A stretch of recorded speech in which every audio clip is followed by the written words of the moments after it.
preparing the stream as we speak. There we go. God, almighty.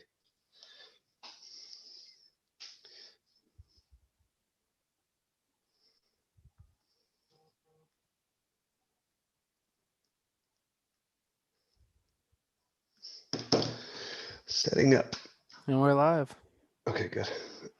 It's showing? Yep. All right, I'm muting. I'm sharing. All right, let's do this again.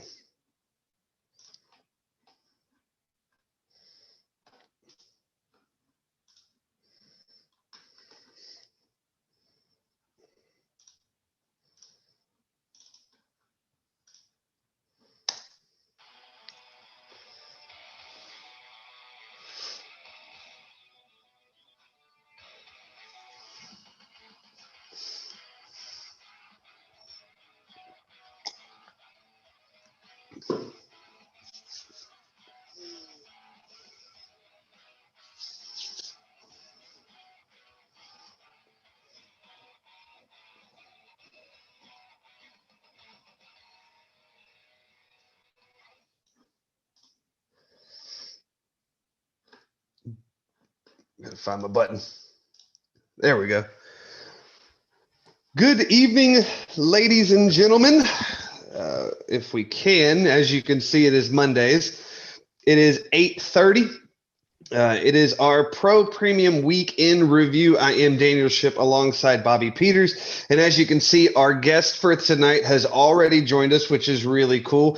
He is the shop foreman at Starcom Racing. He's got 45 years of experience. I think he's got to use two hands to count some championships. None other than Mr. Charlie Langenstein, who is also correcting me on how to say his last name. Good evening, Charlie. How you doing, sir? Hey, guys. How y'all doing? It's great to be here tonight. Hey, we appreciate you being here. And there's so much. I mean, I know you've got it for days, and we appreciate you being here. And there's also the announcement later on that deals with Pro Premium that we'll work to. So, you know, you mentioned it when we were kind of talking around. It's the dead season. You know, the season's over with. So what does a shop foreman at Starcom focus on during the dead season? Well, really, I mean, a lot of people, they hear the word off season, and for us guys that work on the cars, there really isn't much of an off season. You know, if you think about it, I think I saw the other day, you got 70 some days before Daytona. And, you know, doing the math, I mean, us as a small team, you know, our goal is to have, you know, our Daytona cars and our West Coast swing cars finished by the time they leave for Daytona. So right now, on paper, we've got 7 cars we want to have done, and we have probably 5 of those cars in process of being fabricated and built right now and assembled. So we're on target pretty good, but we're gonna work through the whole winter. We do get some time off around the holidays and stuff, and we mix match it up a little bit. So, but yeah, we're basically getting ready for next season, you know. So when you look at the way that Starcom runs it, and you mentioned it as a smaller team from where you came from, is the preparation basically the same compared to bigger teams, how they would prepare? Because you said, you know, you're working on, you know, 7 cars. Is that a lot different than those bigger teams that would do that? Well, yeah, no. I mean, the bigger teams, keep in mind, you know, the biggest ones have, you know, 500 to 600 people. So, you know, they could spread the workload out amongst a lot of different people. With us having probably 15 people and 10 to 12 actually physically working on the cars, you know, we've got to kind of look ahead. We've got a good start on the season this year. As the season started wind down, we started to take cars out of the system. We started the rebuild process and get ready for next season. But yeah, I still do a lot of things the way we've done it at Hendricks, where we won championships. You know, a lot of our processes and stuff and the checks and balances are pretty much the same way, because, you know, if it's not broke, don't fix it. So, and it helps our guys buy into a program that, you know, if they were ever to move on to a bigger team for some reason, you know, they would have an understanding on what to expect once they got to a big racing team, you know, on preparation and things of that nature. So I saw on your Twitter, and if you guys don't follow him on Twitter, make sure you do. And I want to make sure I copy your Twitter handle right, because you have it's Wrench Twister 00. Wrench, exactly.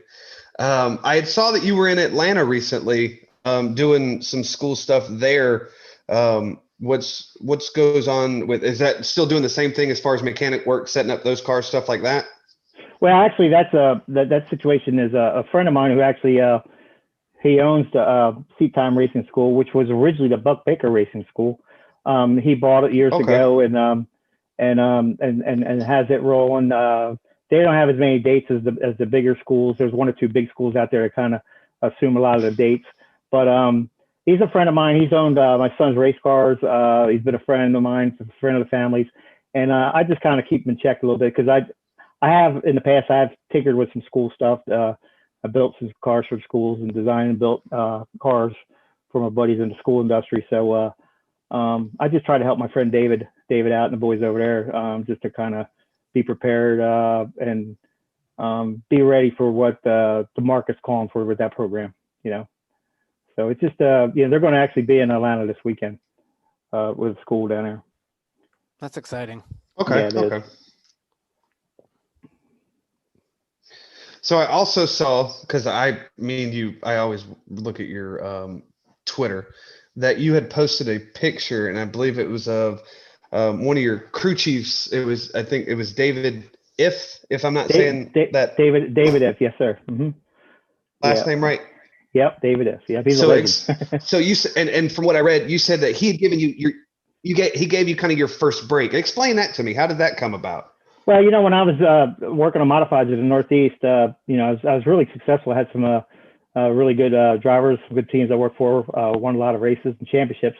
But the saying goes, you're going to make $500 a week for so long if you want to grow. And and I thought I was good enough to move south and be a crew chief. So I explored that avenue. And what I used to do actually before I actually made the jump to move south, like I used to help Alan Kowicki every time he would come up north, run Dover, Poconos, Martinsville, and stuff like that. I would take a lot of those weekends and help those with Kowicki. And he actually offered me a job, but at the time I was making more money working on dirt modified than what he was paying. It was an independent deal at the time, and I was in the middle of the season, so I don't ever like to jump ship mid-season, or if I have an agreement with somebody, I like to try to follow through, whether it's a year or 2 year, whatever we agree on. I like to try to stick through. But the other thing, David If was at the time I was helping. There was a team by the name of Raceville Farms. Jack Beebe out of I believe from Connecticut. Ron Bouchard won Talladega with his car. It was Raceville Farms number 47 car. Well, I met David and those guys at Dover one year and got help them, and we become friends. And David was offered some deals. There was a Dingman Brothers deal years ago. It's a Valvoline deal out of Orlando. There's a new team, Pontiac deal. He was offered me a job to move to Orlando.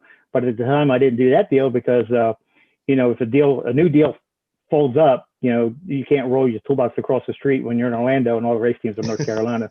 Yeah. So I didn't do that deal. But I stayed in touch with David.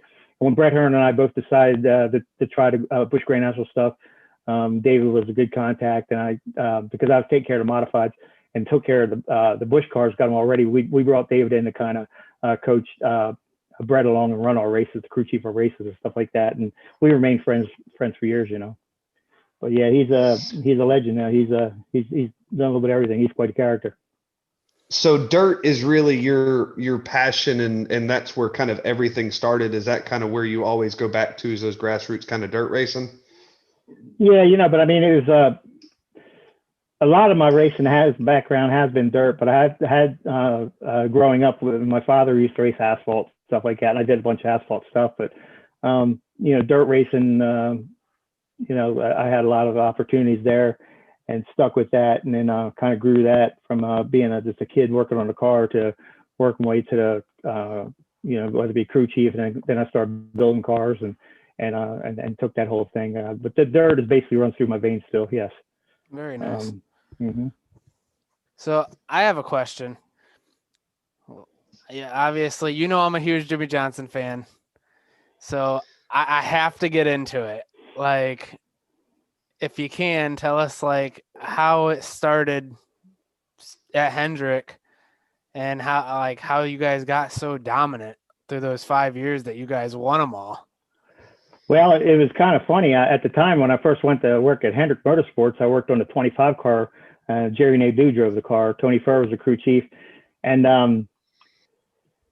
after a couple of years of doing that, Jimmy's deal kind of started. And I had some history with Robbie Loomis because in 1997 I built Petty Enterprise a car that actually won at Rockingham in a cup race. I designed and built the car, so I had some history with Robbie Loomis. So Robbie was on board at Hendrick at the time, and he was taking care of Jeff's 24 car, and they brought Jimmy in, and they need to get more and more people, more staffing, and he didn't realize I was even working on the complex. He was looking all over the country for me, and I was down the bottom of the hill. So it worked out that I went from the bottom of the hill up the top of the hill to the new shop and worked with Jimmy. I probably missed the first 2 or 3 races with him in his rookie year, but then from there on I was with him the whole time. But it was cool. I mean, you start off with Jimmy Johnson. I mean, first off, they had a heck of a time trying to convince Lowe's to sponsor a rookie.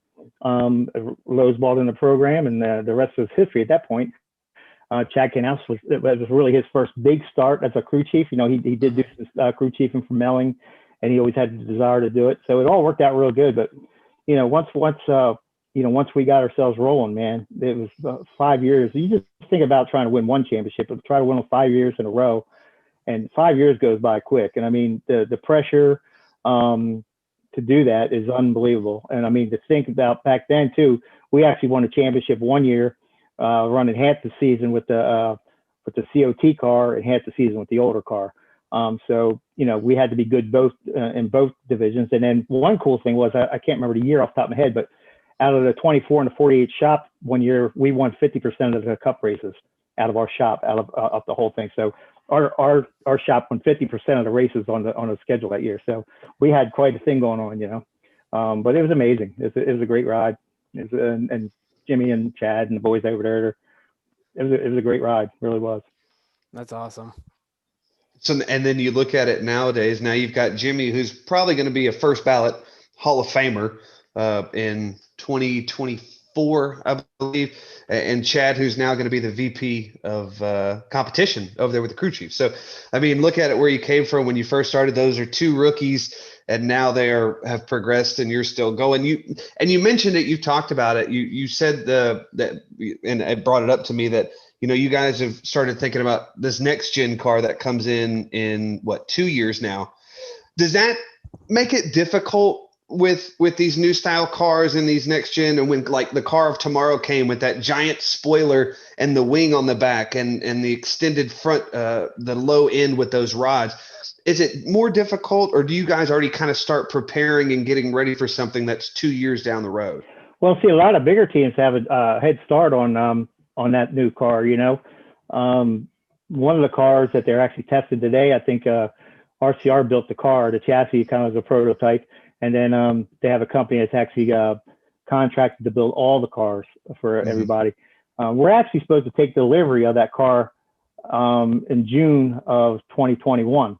Now, keep in mind, we're at that point, StarCom, we're going to be right in the middle of our racing season. So we've got to kind of on paper how we're going to try to manage to be as competitive as we can and run hard with Quinn, plus bring the new car into the mix and build and develop that, plus test it next year too. So we're going to have some testing programs throughout the course of the year too. So we got a lot of hurdles. I mean, a lot of things we're looking at. Logistic wise, more transporters, some more equipment, and the new car is requiring some more new equipment to be competitive. So we're actually looking and doing some things toward that too. We're actually getting ready for that right now. The only thing is we just don't have the car yet. And they allocate those cars by points.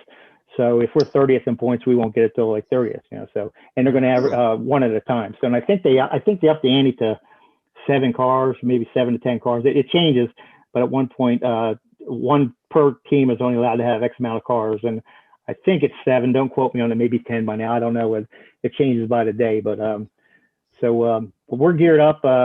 We are looking to have probably 5 cars ASAP, and go racing with that, the following year. So were you there in 2017 when they started all this?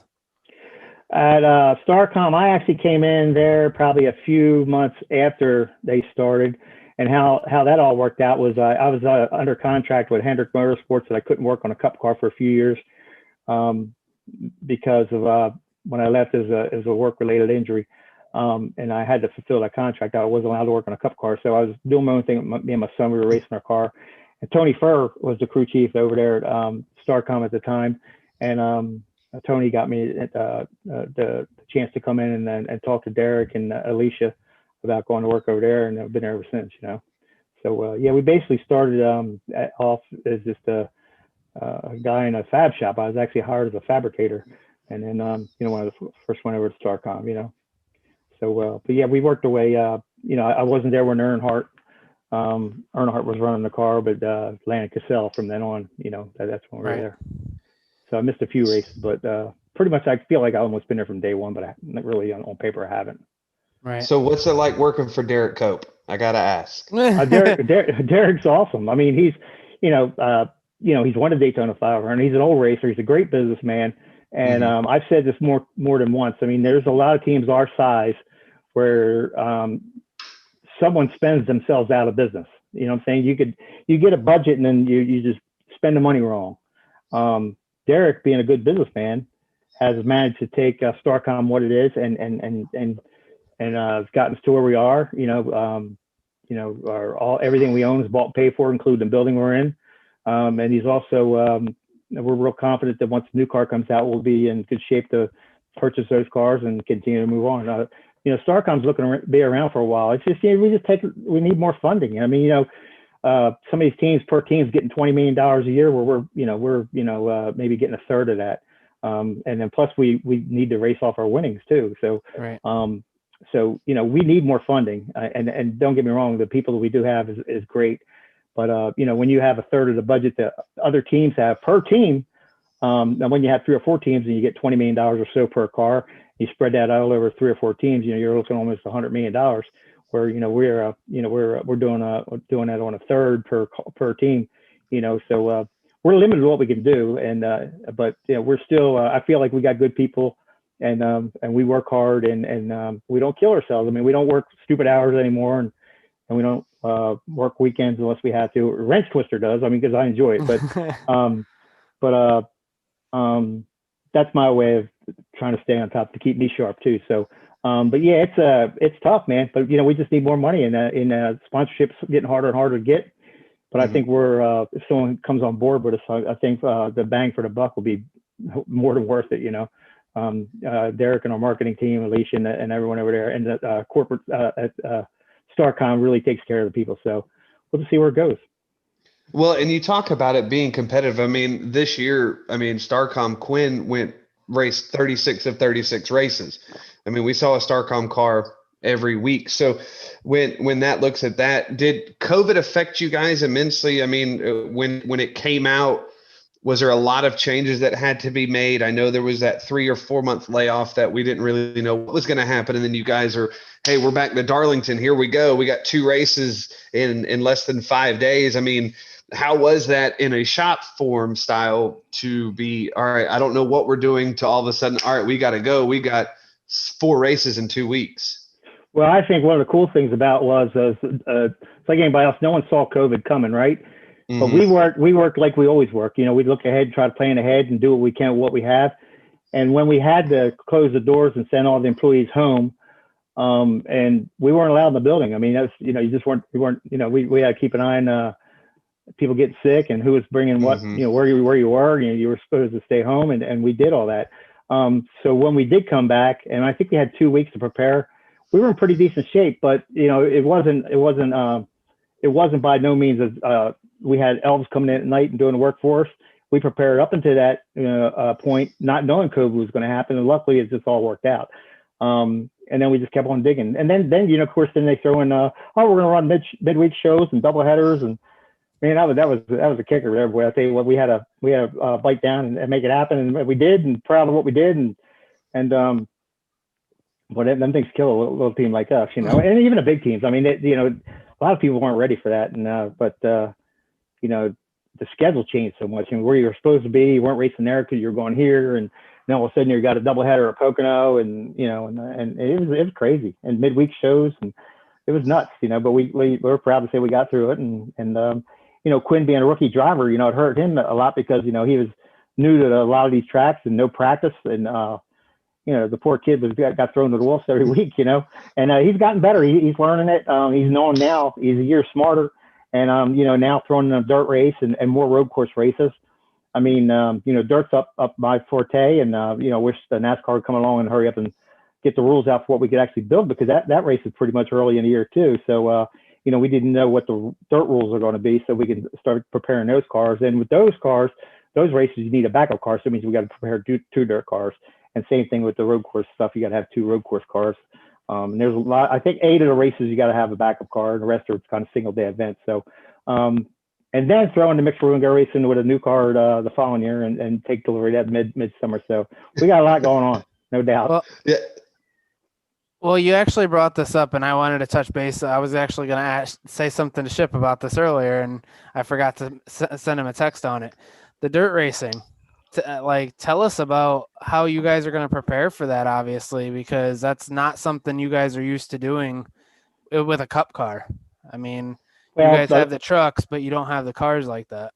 Right, and all the cup teams, it's going to be new to all of them, but a lot of people do have some truck experience at Eldora, and and some of the guys have some ARCA experience of what they run, on DeCoin and the mile tracks that they run. So there are some dirt people out there that you can lean on a little bit. You kind of use some common sense. Now, we've already got 2 cars in mind that's going to be our dirt cars. They're both very good race cars. But like I said,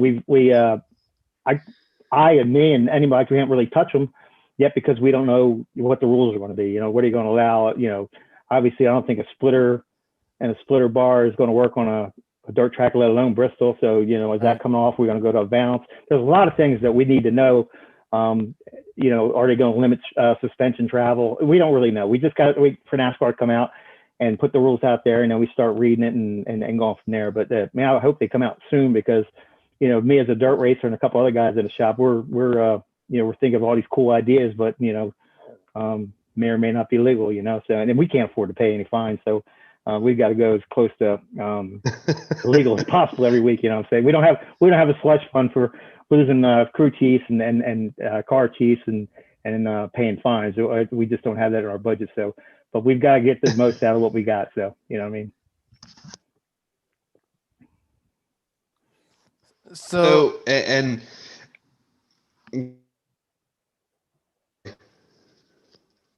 you cut out, Ship. I think he froze. I think my man locked up. Yeah, I think he did.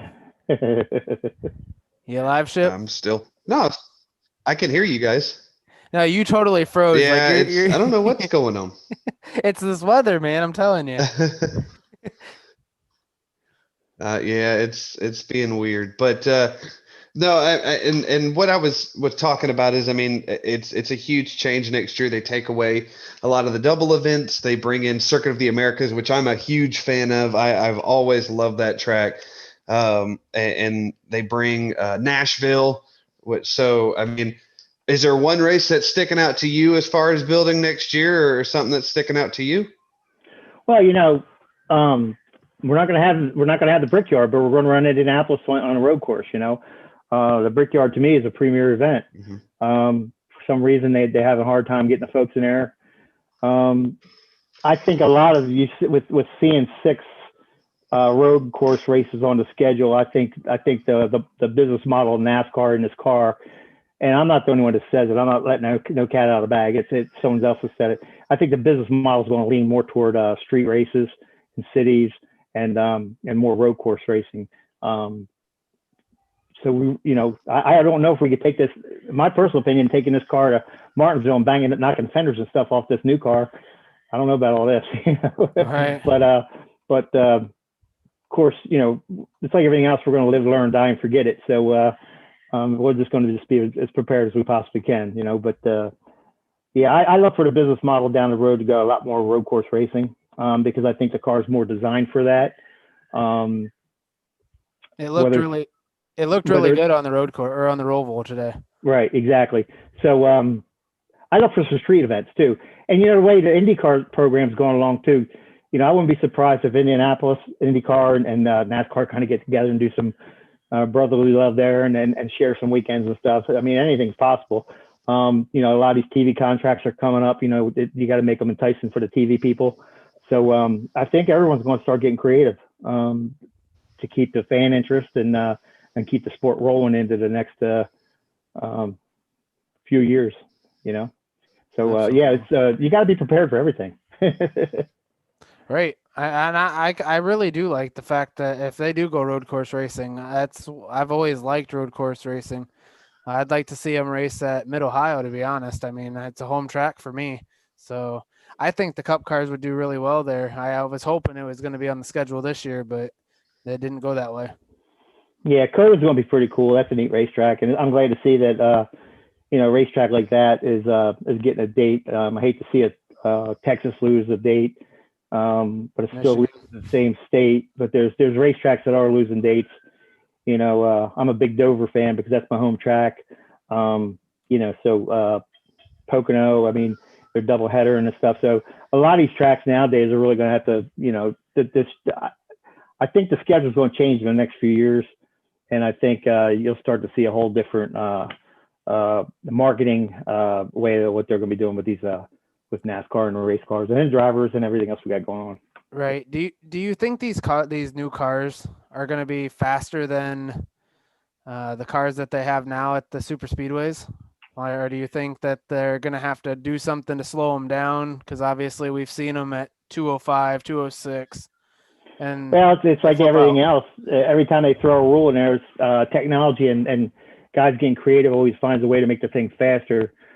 So, but anytime you get a car going real fast on a speedway or something, you know, they've always got the old restrictor plate they could pull out of the briefcase and throw that on you guys and stuff like that. So, they're going to be a fast race car. I mean, it's a flat bottom race car. It's kind of like an Indy car, you know. It's going to be a sleek car, fast. I mean, it's going to be a nice piece. There's no doubt. I personally don't know how to work on the thing yet because we don't know. You know, I understand the front suspension comes off in a bulkhead, and the back comes off in a bulkhead, more like an Indy car. Right. So we really don't know until we get the thing. And then, of course, you start pulling body panels off and start putting body panels back on. You know, are they going to hold you real tight to the rules going through the room of doom there? You know, is that body, you know, it's supposed to be a snap to fit type of deal. You know, if something's off just a little bit. And I mean, to tell you right now, you could be off, you know, a whisker and they'll tell you to roll the car back through. I mean, the way they are today. So, and if you guys have seen on Wrench Twister 00, I have put some things up going through, you know, the car getting scanned and stuff like that, and kind of showing you what, you know, a team like us wants to go green all the time. Mm-hmm. Other teams can go a little more blue and you know, and it's kind of funny. Every weekend you turn the race on, you hear a certain team or this car, that car, you know, it took them 3 times to go through tech and they start them in the back. And, you know, so we personally don't have time to play that game for more reason than one, you know. Right. We can't afford a track time. We can't afford a fine. We can't afford a, you know, if you do have practice, so we're going to cut your practice in half. And, you know, we can't afford none of that kind of stuff. The bigger teams, you know, they have other teams to lean on, loads of engineers. We have one, you know, they have the resources that they have to lean on compared to a small team like us is, you know, there's a certain thing, you know, if you want to play hardball, you play hardball, but, you know, our hardball might not be as hard as everybody else's. It might be a little more on the softball side because of the way things are. But it's only because of, you know, financing and budgets and things like that, you know. So we'll kind of flip it a little bit, and it's 2020 during COVID.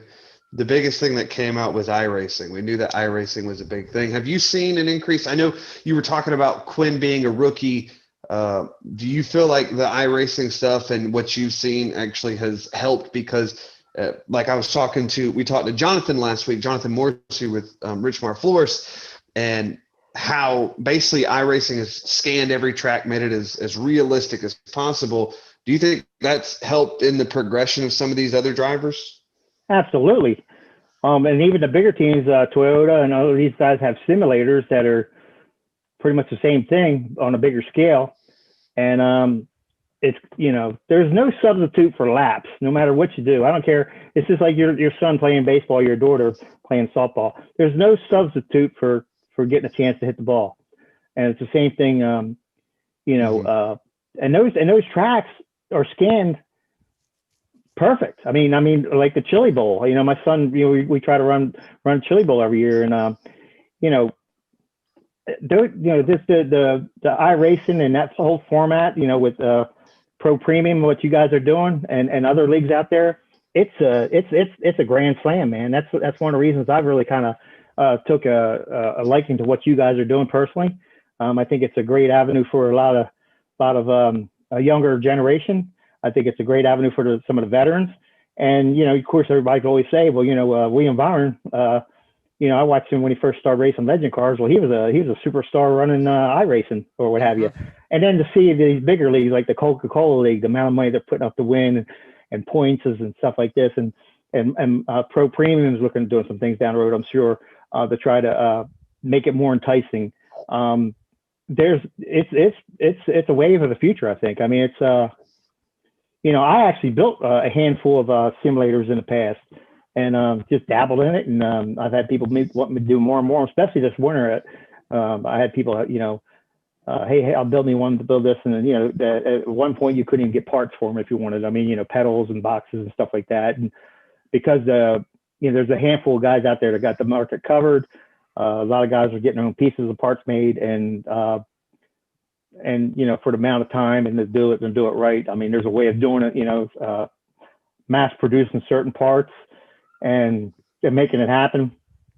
I mean, I'm not opposed to doing it down the road. I'm getting too old to do this kind of stuff. I got to do something to eat. Maybe I'll build one or two more, you know, think for us a little bit down the road. I don't know, but yeah, absolutely. This it's definitely a wave of the future. And like I said, a lot of big teams now have sim where a driver gets in a car. Toyota is real big about it, and you know, it's just like the rocket that went up in the air the other day. I mean, you know, they have simulation there too. You know, they get in that thing and all of a sudden something happens. They got to react to it, and you know, it's practice. You know, and without having a catastrophe. So yeah, I think it's a must. I mean, I think you'll see a lot more of these in every race shop across the nation. Well, it kind of, and I think it's better time than any because we kind of progressed to electronic talk and video games that, you know, we of course we have our league, and it's a great league, and you have become a good friend to Bobby and given him, you know, the support that he needs. But I believe that it's going to go further than that, because I think Bobby was bringing you on to, I guess, make an announcement of some sort to deal with Pro Premium. Yeah, we'll let Bobby break the news there. So Charlie and I have been working, I'd say, what would you say, about a month?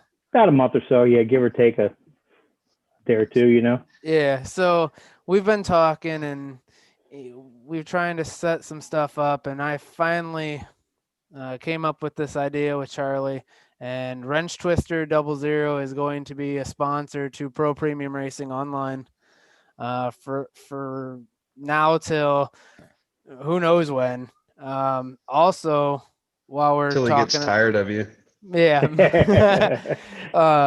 Also, we're bringing on Ryan Daly Designs, and most of you guys know that Wrench Twister, Ryan Daly, Starcom, if you look up any one of those guys, you will see that they're all kind of like in that area together. Charlie works for Starcom. Ryan paints the cars for Starcom. So it's really cool to see these guys coming on board. Ryan, I talked to him today, and he was super excited to make a 2-year deal with us, and so he's going to be on board with us for the next 2 years. My year's a 2-year deal too, right? Yep. Yes, sir. Okay. All right. Okay. I'm not just a one and done, kick me to the curb kind of guy, am I? The ink's not dry yet. The ink's not dry. I don't know, man. I'm gonna go back. I'm gonna go back and check this contract out when I get done, because I'll tell you what. Yeah, exactly. I might change that. I might change that 2 to an 8 or something. You never know. You know, yeah. Keep an eye on us racers. Well, it's just like we were talking, Rich Marflores, Morgan Vans. When we were talking with them about them last week, like Jonathan said, we've kind of inked a deal for a lifetime deal with them. So it's whenever we decide to end it is when they end it. I mean, we kind of worked it out to work together. I got to give a shout out there to Jonathan over there at Richmar. You know, I'm going to tell you, advertising works. You know, I mean, I've raced most of my life in that area of Allentown, Pennsylvania, and then started to see Rich Marr on some of the cars they're poking on, some of the other drivers and stuff like that. And then to start to see more and more of how Jonathan and Rich Marr Flores is going about their marketing. The man's got a great vision for where he wants to go with the thing. You know, and to see it on Mark Smith's sprint car, that's big. Mark's a darn good race car driver, and you know, to see him take care of you know, whether it be you know, Garrett or even Spencer Boyd and guys like that. It's good to see the name on the racetrack, and it's really cool for a local company like Rich Marr out of Allentown, PA, to get involved with NASCAR and to get their name out there at an affordable rate. And I think it's, like I said, it's awesome. I mean, I think it's cool. And I think there's a lot more smaller companies out there that are looking to try to help racers out. And you know, we all need that. I mean, I just thought for myself with Wrench Twister, I just thought it was a cool idea. You know, and I thought it'd be cool to get involved with a little more with Bobby and the gang over there, and try to help that program along, and then see where it goes. And then you know, it's didn't cost me an arm and a leg, just maybe one arm and a couple toes, but you know, we can still manage to go to work tomorrow morning. So yeah, I'm tickled to death to be a part of it. I know Ryan on board, man. He's bad tail there with us. He comes up with the designs over there at Starcom for us, and like I said, with Rich Marr and Morgan's Vans and everybody else you guys got going. And I think this deal could only grow, you know. Absolutely. And Jonathan just posted in YouTube and said iRacing is here to stay for sure. So, I mean, it's cool to see these teams. I mean, Ship, you know, with the NASCAR Heat side, you have Junior Motorsports and RCR and all those guys bring in their esports teams to both NASCAR Heat and iRacing. I mean, maybe one day these smaller teams can start throwing their hats in the rings with these guys and running for a championship or running for what these bigger teams are doing with all their stuff. Well, you know, I see here Steve Letarte, who's a buddy of mine. He's got an E racing team, and you know, it's there's a lot of people out there that are caught the interest of this deal, you know. And like I said, it's a really cool deal. Neat to be a part of, and you know, it doesn't cost you an arm and a leg, maybe just one arm and a couple of toes. But other than that, you could still manage to keep going and make it happen. But now we're all in all fun. We're having fun with this deal, and that's what it's all about. Right.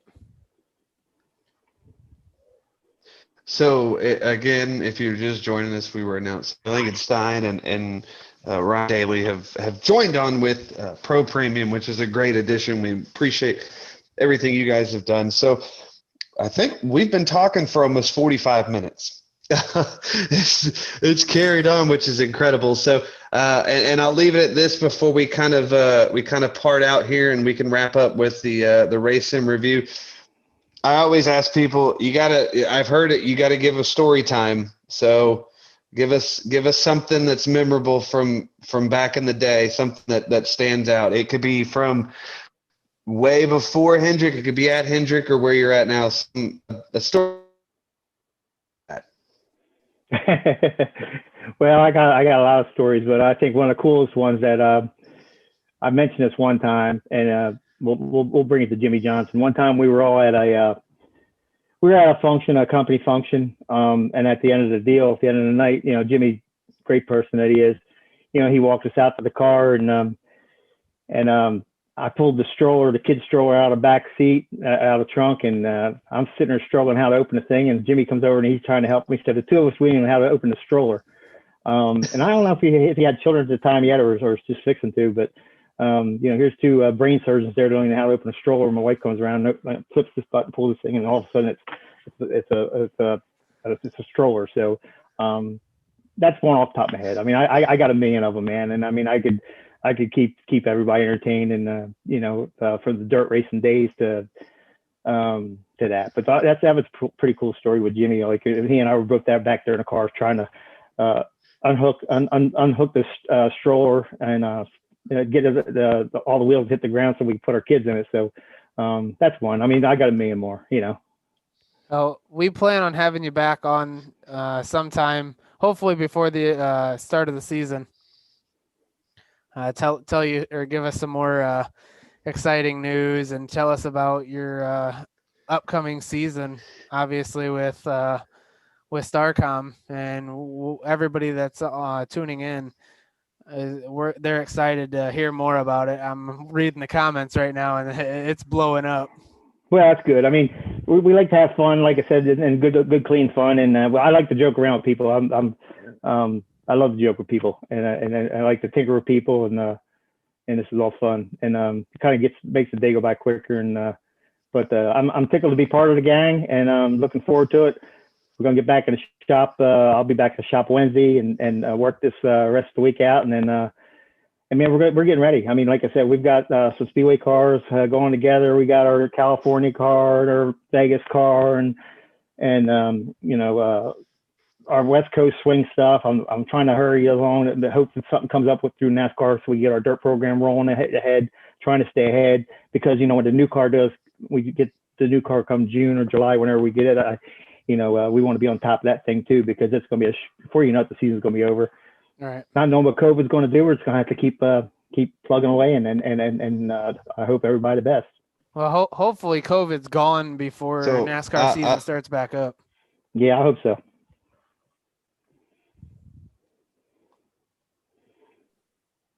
Chip, you got anything? 17 hours and 45 minutes. Did you hear me? No. Hopefully my camera's picking it up. I'm having issues. It's great. We can hear you now. 84 days.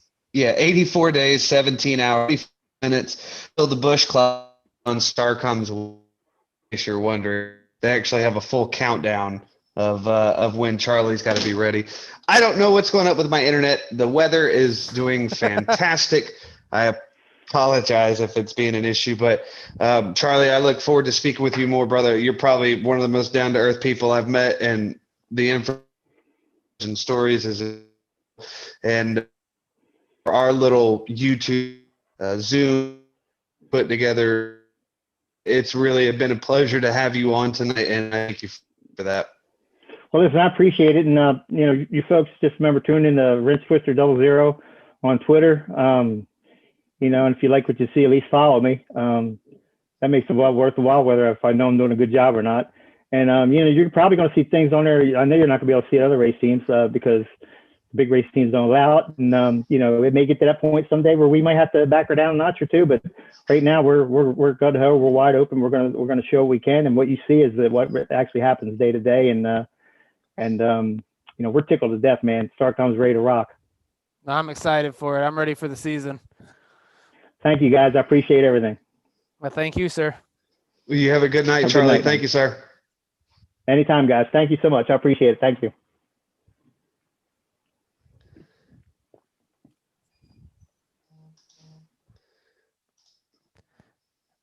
What a great interview. Well, that was fun. Yeah, absolutely. I'm telling you, man, and I hate it. I'm telling you, I hate it because I've got a delay going on, and I don't know. I have turned off everything. I never have internet issues. Going on. Everything. I've unplugged everything.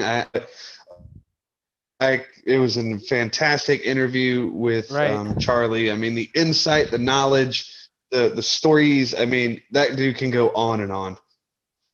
Yeah, did it again. Yeah, you're frozen on my screen. You haven't moved in probably 5 minutes. But I'm telling you, man, I don't know. It's the weather, man. I'm telling you, it's just the way it was for us too. I mean, yesterday the weather was terrible. We couldn't keep anything connected. I would like to give a shout out to all of our sponsors, obviously. Wrench Twister 00, Ryan Daly. Obviously, we just made those announcements. We got Penguin City Beer, Rogers Racing Engines, Peak, Wrecking and Racing Podcast, Racing Jason, Steel Safe Shelters, Eldridge Skating, B3 Ranch, Milner Transports, Appalachian Howler Hunters, Morgan Vans Racing, and Richmar Florist. I also have an announcement that I can sort of leak some of it, but I can't leak all of it. We are in talks with Deb and Chrissy over at Fast Lap. They may be coming on board with us for the show, just like Ryan Daly. Well, we're all kind of talking about trying to figure out who wants to sponsor the show here. I would like to do a shout out real quick for Tamarcus and also Ryan Daly. If you guys go to teesprings.com and go into the search bar and type in Morgan Vans, his shirts are available on there. Instead of him shipping them out, they're actually going through Teesprings, and they will directly be shipped to you guys that way. Also, if you get in the search bar, type in Ryan Daly Designs, and you can get some of his shirts also. Well, I think it went really well, and that's a lot of stuff to look forward to. So we can talk about it because we always do. Talk us through what your takes were for the last week for racing there. Let's start with the Cup Series that you took place in on Tuesday. I believe that was at Talladega. Yes, that was at Talladega. E4 and I kind of hooked up and took off. It was a E4 finished first, I finished second, and Dunk finished third. It was a great race. I mean, honestly, all the racing for the past month has been phenomenal. The Busch race was at Pocono, and PBT Patton made a special entrance and showed his stuff the whole race. It was really good seeing him out there getting Richmar Flores number 99 in victory lane. I know Jonathan was pretty pleased about that. Then we went to Mid-Ohio for the development series, and I will tell you what, that race was awesome. We have a bunch of new guys that just came in the league, absolutely phenomenal guys. I want to say we brought 12 new guys in, and they did absolutely phenomenal. Like, it was absolutely awesome to see. They were all communicating together. We're just a big family over there.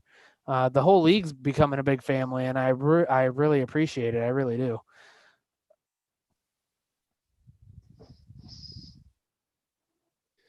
So the move forward, Cup Series will be tomorrow. Yes. They are at Chicagoland tomorrow. Chicago. And the series will take Wednesday, and then developments on Saturdays and trucks on Sundays. So yes, and then I forgot I'm to figure out actually what's say going this. on the internet. I'm very frustrated. You're all right. I actually wanted to bring this up. Go ahead. Last night's race was at Vegas. We had Memphis, Kyle Petrie, and I'm trying to remember who the third one. I believe it was. I can't remember who it was. I'm drawing a blank. But those three guys, when they came out of the pits, were always Blaine. So it was the 00, the 88, and the 97. They came out of turn 4, 3 wide, with a lap car of Ron Racing in front of them, and they stayed 3 wide for almost a whole entire lap, and it was awesome. I mean, the racing was phenomenal. And you're not frozen, by the way. Yeah, and hey, I'm trying to figure it out. I'm playing with it. It's just one of those days. So, but no, we appreciate everybody joining us tonight. I know Zoom likes to be twitchy, internet likes to be twitchy, but we appreciate everybody joining us. Make sure to tune in tomorrow night for the Richmar Flores Cup Series from Chicagoland, and then Wednesdays on. I appreciate everybody being on, and you guys have a good night. Anything else, Bobby? No, I just want to thank, like I said, I want to thank you. Thank you for everything that you've done to help us out. Obviously, as most of you know, Ship is going to take some time off, spend time with his family. So next week we are going to have Mike Senior in the building, and he is going to be my new co-host for a while. All right. So once again, everybody, thank you for joining us for Pro Premium Week in Review. Again, thank you to Charlie Langenstein for joining us. Very awesome 40 conversation, and to all the premium drivers that we have spotlighted. It was a great interview. So for myself, Daniel Ship, for B. Peters,